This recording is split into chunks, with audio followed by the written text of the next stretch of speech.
নমস্কার সবাইকে, কেমন আছেন সবাই? ভালোবাসার অনুভূতি চ্যানেলে সবাইকে স্বাগত। ঘুরতে যাব এই মুহূর্তটাই যেন ভালো লাগে। ঠিক ঘুরতে যাবার দিনটি চলে এলে না একটা মন খারাপ, কেন জানি না, আমার হয়।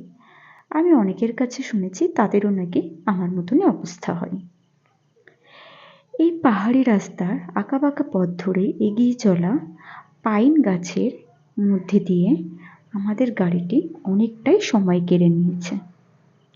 দেখতে দেখতে আমাদের দুদিন কেটে গেল।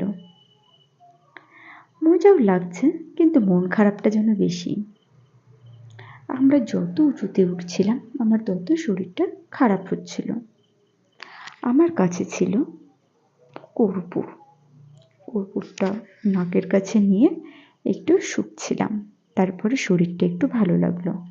তোমরাও যদি কখনো পাহাড়ি এলাকায় যাও, কর্পূরটা সাথে রেখো। কাজে লাগুক আর না লাগুক, সাথে রাখা ভালো। এত আঁকাবাঁকা পথ, যার জন্যই মনে হয় শরীরটা বেশি খারাপ লাগছিল।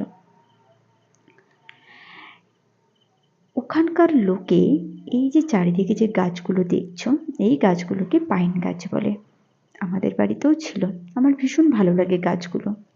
ভালো থেকো।